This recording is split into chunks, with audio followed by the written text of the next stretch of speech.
Salut tout le monde, c'est Mediavore, j'espère que vous allez bien, moi ça va, super. On se retrouve aujourd'hui dans une nouvelle vidéo pour parler des pires épisodes de Stargate. Alors avant que la vidéo commence, vous êtes de plus en plus nombreux à vous abonner à la chaîne et du coup je vous ai réservé une petite surprise, un truc qui devrait vous faire plaisir et qui va débarquer très bientôt.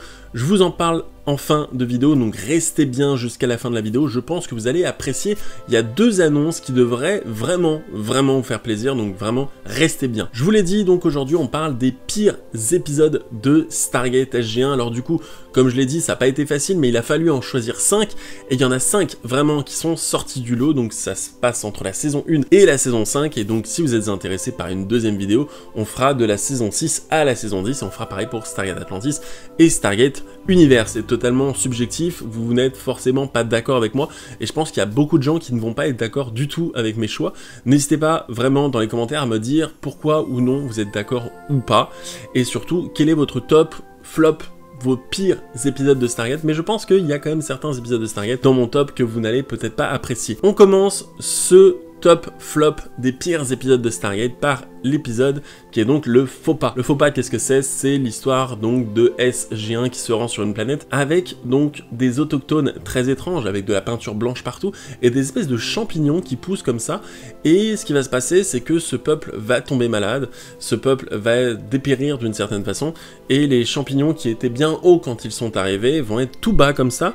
C'est un épisode que je ne comprends pas, j'ai beaucoup de mal avec cet épisode, je le trouve pas spécialement bon, pas très intéressant, assez nul. J'ai pas l'impression que ce soit un épisode que les gens affectionnent particulièrement. Je sais pas si c'est un problème de rythme, je sais pas si c'est un problème dans l'histoire, je ne sais pas si c'est le sujet qui est mal abordé, mal traité, ce que ça veut raconter ou ce que ça veut essayer de dénoncer, mais vraiment je suis pas rentré dedans, je le trouve même très oubliable, et parmi tous les épisodes dont je vais vous parler aujourd'hui, c'est sûrement celui que je déteste le plus, mais surtout c'est celui que je passe à chaque fois. J'ai dû le regarder genre une fois ou deux en 20 ans depuis que je regarde la série, je le passe à chaque fois. Dès que je tombe sur cet épisode, je fais non, on passe au suivant. Pour le coup, on va vraiment passer au suivant et on passe à l'épisode d'après. L'épisode d'après, qu'est-ce que c'est? C'est l'épisode sur les Nox. Et alors là, je vois vraiment, du coup, beaucoup de gens dans les commentaires s'insurger, commencer à péter un câble en mode genre, mais attends, t'aimes pas l'épisode sur les Nox? Putain, t'es un ouf, l'épisode sur les Nox, il est trop bien, les Nox sont trop cool et tout ça. J'ai du mal avec cet épisode, je le trouve pas spécialement, encore une fois, intéressant. Je trouve que les Nox, ils sont hyper soporifiques. Leur façon de parler, vraiment en deux tensions, je trouve ça vraiment très chiant et très énervant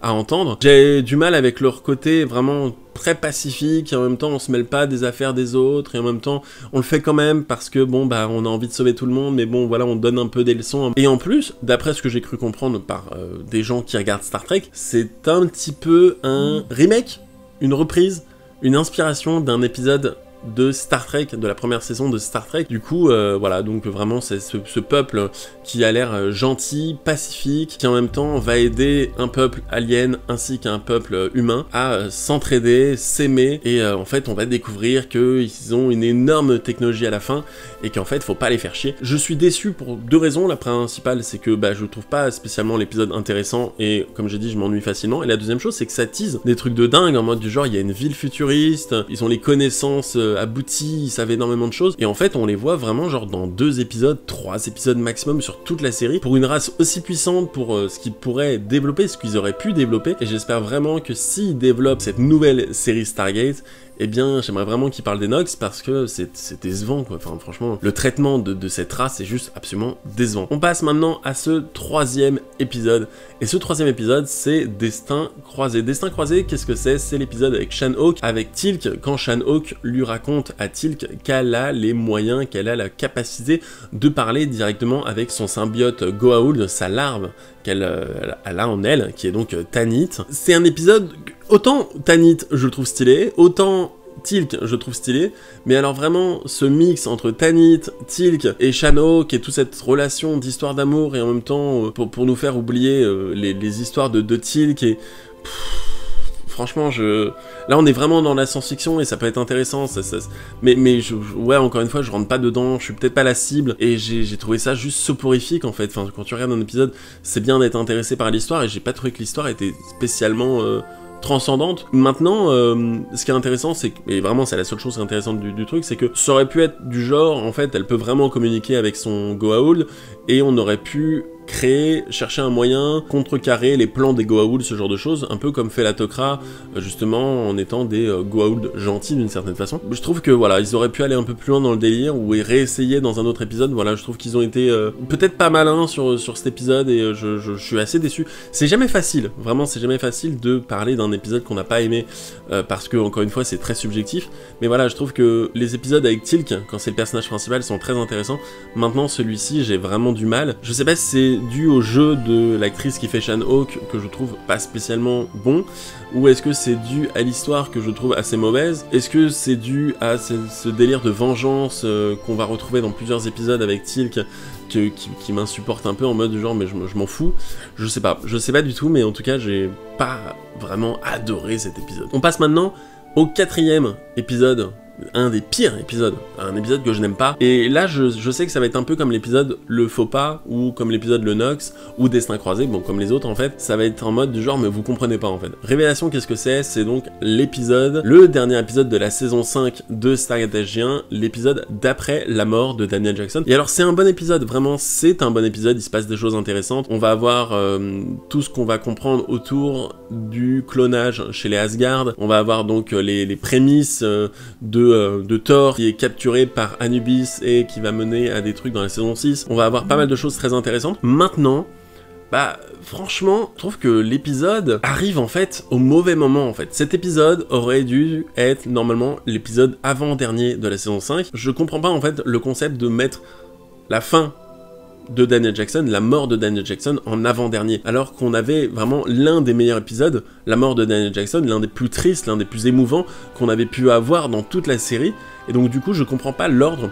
Est-ce que de base ils avaient peur que ce soit trop dramatique? Est-ce que c'était pour vendre encore une fois la série, pour espérer peut-être être reconduite pour une 6ème saison? Je ne sais pas, mais en tout cas je vous avoue que je trouve que ça gâche vraiment le délire, et en mode tu regardes un putain d'épisode, vraiment pour dire les mots, avec Daniel Jackson, la mort, et c'est triste, et il se passe énormément de choses, et l'épisode d'après, tu as d'autres personnages, et ils sont juste en deuil, et je trouve que ça aurait été plus intéressant de créer ce deuil-là dans la saison 6, peut-être qu'on aurait pu intégrer le personnage de Corinne Nemec, alias Jonas Quinn, un peu plus tard, mais pour le coup, je suis un peu déçu par ce choix de faire passer l'épisode de Daniel Jackson et sa mort avant l'épisode Révélation avec justement Anubis, avec Osiris, avec les Asgard, enfin avec tout ça. Et donc le dernier épisode, le pire épisode, et c'est l'un des pires vraiment épisodes de toute la série, c'est vraiment le feu et l'eau. Le feu et l'eau, qu'est-ce que c'est? C'est donc l'histoire de Daniel Jackson qui est emprisonné, qui est gardé captif par une espèce d'étrange créature qui se sert de sa connaissance, de sa culture, de son cerveau pour retrouver les traces d'un amour perdu dans les ruines de la cité de Babylone. Alors, c'est pas un mauvais épisode en soi, mais j'avoue que j'ai du mal, encore une fois, avec son histoire, je la trouve pas spécialement prenante. On sent que c'est un épisode de remplissage, on sent que c'est un épisode qui est là juste pour nous faire passer le temps. Il faut rappeler un truc important, c'est que Stargate SG1, Stargate Atlantis et Stargate Universe, c'était des séries de 21 épisodes. 21 épisodes, c'est énorme. Maintenant, les séries, c'est environ une dizaine, 16 épisodes par série, et donc forcément on a le temps de développer la série beaucoup plus intelligemment, et aussi de ne pas forcément faire des épisodes filler en mode du genre il faut absolument qu'on ait un épisode filler parce qu'on sait pas quoi faire, parce que notre histoire avance trop vite, parce que on n'a pas les moyens, parce que ceci, parce que cela. Je comprends l'intérêt de l'épisode, que c'est important pour le développement peut-être du personnage de Daniel Jackson et par rapport à la relation qu'il a avec SG1, en montrant que voilà, que c'est quand même un personnage qui est aimé par son équipe et qui sont traumatisés par sa mort, enfin parce que sa fausse mort, il est d'une certaine façon peut-être important de voir dans l'univers, mais voilà, honnêtement, moi je pas trouvé très intéressant quoi. Voilà, donc ça c'était vraiment mon top flop des pires épisodes de Stargate SG1. Si ça vous intéresse et si vous avez envie de voir ça sur Stargate Atlantis, dites-le moi en commentaire. On va passer à l'annonce extrêmement cool qui devrait vous faire plaisir dans quelques instants, mais sachez que si vous avez kiffé, vous me le dites en commentaire, vous n'hésitez vraiment pas à me partager votre top, flop, donc les pires épisodes de Stargate SG1, Stargate Atlantis ou même Stargate Universe. Vous me partagez tout ça et dans les commentaires, peut-être que j'en ferai une vidéo, un de ces quatre, en lisant vos pires épisodes. Peut-être qu'on en débattra en live, ce genre de choses, et ça pourrait être extrêmement sympathique. Donc voici l'annonce tant attendue que je vous ai annoncé en début de vidéo.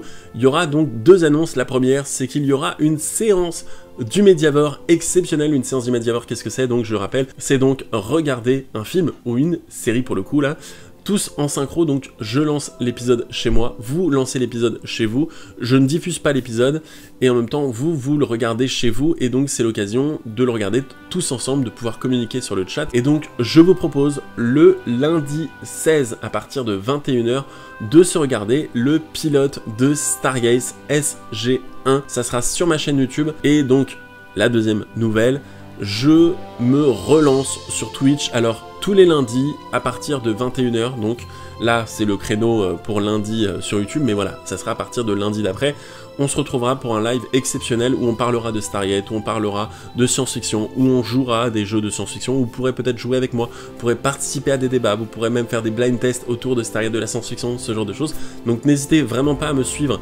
Dans la description, il y a tous les liens Twitch, Discord, vraiment les liens qu'il faut absolument avoir pour me suivre absolument partout. J'espère vraiment que vous allez être nombreux à suivre ce délire. J'aimerais vraiment peut-être instaurer une trilogie du lundi en mode on regarde 2 épisodes de SG1, un épisode de Atlantis, peut-être un épisode d'Universe, peut-être qu'on regardera autre chose sur Amazon Prime Video tous ensemble parce que grâce à Amazon Prime Video, on peut regarder des épisodes en synchro et ça c'est très très cool. Comme ça, on peut partager l'écran. Donc du coup, dites-moi dans les commentaires si ça vous intéresse. Je vous invite vraiment à vous abonner à la chaîne. Je vous invite vraiment à partager la vidéo. Encore une fois, vous êtes de plus en plus nombreux à rejoindre la chaîne. Vous êtes plus de 650 à vous être abonnés. La dernière vidéo, vous êtes complètement malade. Merci beaucoup pour votre soutien, ça me fait extrêmement plaisir. On vient juste de passer les 11 000 abonnés, qu'on est presque à 11 500. C'est complètement fou ce qui se passe et je sens que vous avez envie d'entendre parler de Stargate encore pendant longtemps et on va en parler. Voilà, donc du coup, n'hésitez pas à me suivre sur Twitch, n'hésitez pas à me suivre sur YouTube, n'hésitez pas à me dire dans les commentaires votre pire, votre meilleur, votre pire flop, enfin ce que vous voulez autour des pires épisodes de Stargate SG1. On se retrouve très prochainement dans une nouvelle vidéo, c'était Mediavore, ciao.